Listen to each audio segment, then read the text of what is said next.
Just arrived in a car park here, and as you can see, it's a wildlife refuge area, and I've come to Mud Bay today.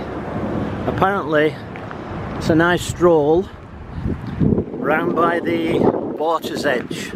Mud Bay is a very big bay, so we'll see what it has to offer. It's a nice day, beautiful day for a walk, so let's see how it goes.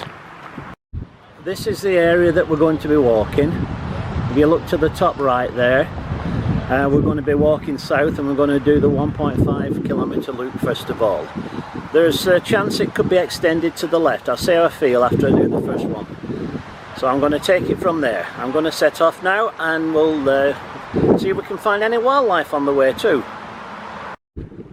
The first part of the journey is along this path here, which is running parallel with the railway line that goes from Vancouver into the USA.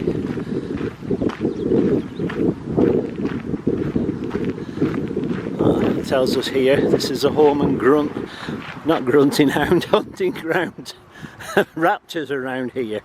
Many animals depend on the meadows for survival. So I don't know whether we'll see any raptors or not, but we'll see what happens.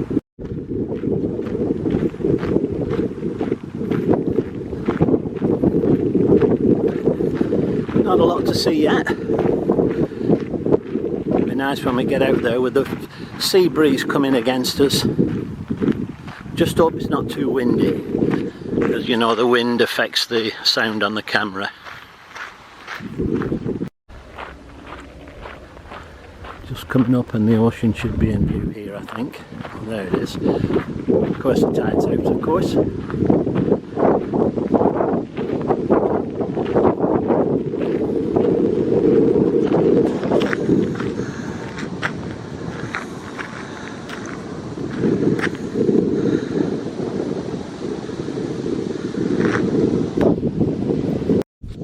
There's the railway bridge.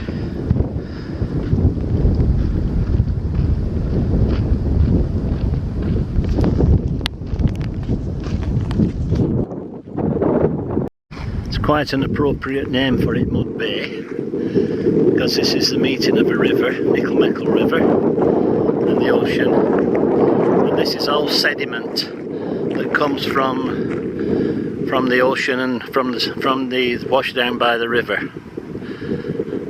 It's a vast expanse there, look at that. But you can see the tide does come in eventually. But it's no chance of it coming in while I'm going to be here today.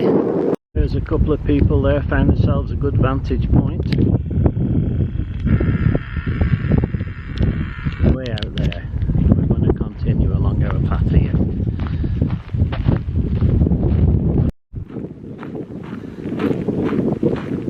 Road takes a little turn here, but look at all the driftwood that's been washed up here. Lots and lots of it.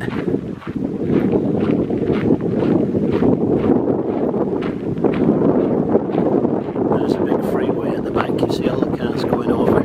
Oh, there's a bird. Looks like a big heron.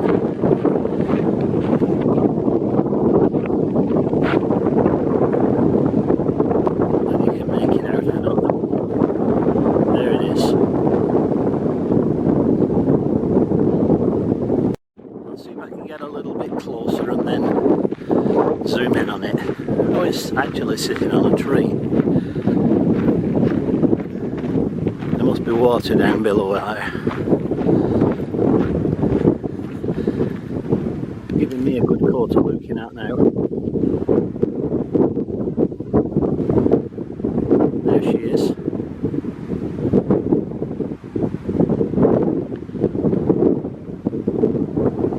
First bit of wildlife. Examples here of all the driftwood that's been washed up, having been transported by sea and broken away, and this is where it ends up. This bay is also used by a lot of migratory birds. They fly almost 6,500 kilometres from the Arctic down to South America, And this is one of the refuge places when they stop off. Amazing how they can do that, isn't it?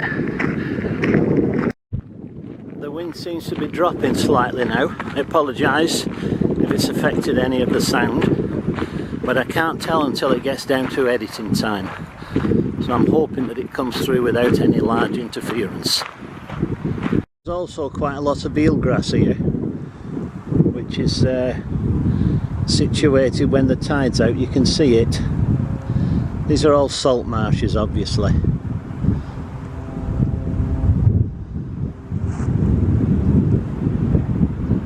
I'll tell you what, this fella's going to have to push his boat out somewhere, isn't he? He wants to get it into the water.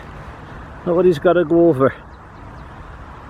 Even in the distance I can't see any water yet. It's way out there, way out there. This looks like the end of the loop here. So if I am to turn right here, that's going to take me back to where I came in. And that'll be 1.5 kilometres. But I'm feeling a bit fitter than that, so I'm going to turn left. It will mean I've got to double back on myself. But being as it's a new area, new route, let's see what we can find. See if there's anything exciting along the way. Quite a nice broad path as well, isn't it? Okay, I'll stop and show you anything of interest. So far it's been much of a sameness really. The noise you're getting on the right now, that's the freeway noise. I'll tell you what, I've driven down this road sometimes, both ways. About 100 kilometres an hour limit on that stretch, I think.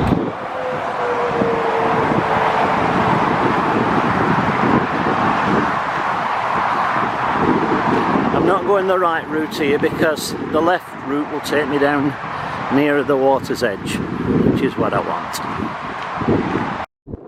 I'll tell you what, this log beats it for any driftwood I've ever seen. Look at the size of that piece. It's bigger than, if I was to stand down at the side of that, I'd be about 3/4 of the way up at the end where it's been cut off. You can imagine the size of it.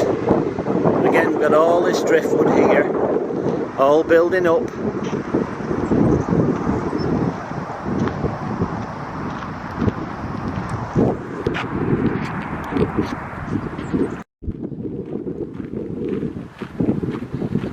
It's going to be a case of turning round soon now. I see another ship in the distance there. See a little blue boat there.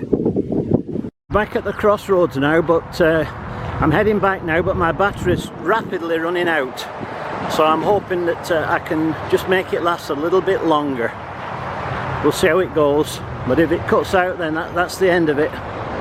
Well, I did manage to get back to the car park and you haven't missed anything because it's just running parallel with the motorway, that's all. So thankfully you haven't missed anything. I'm really pleased about that. Just to finish off, there's a train coming, so I'm going to run the video until the battery runs out. Told you it wouldn't be long, didn't I?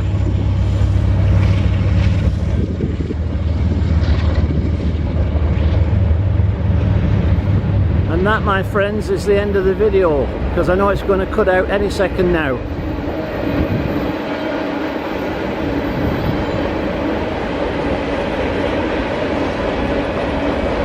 To make matters worse now, I'm stuck at the level crossing now. Can't get over until the train's gone.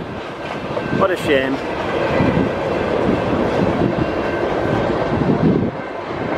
Some of these trains are really long too. Here's the end coming up now, and then we can be on our way again.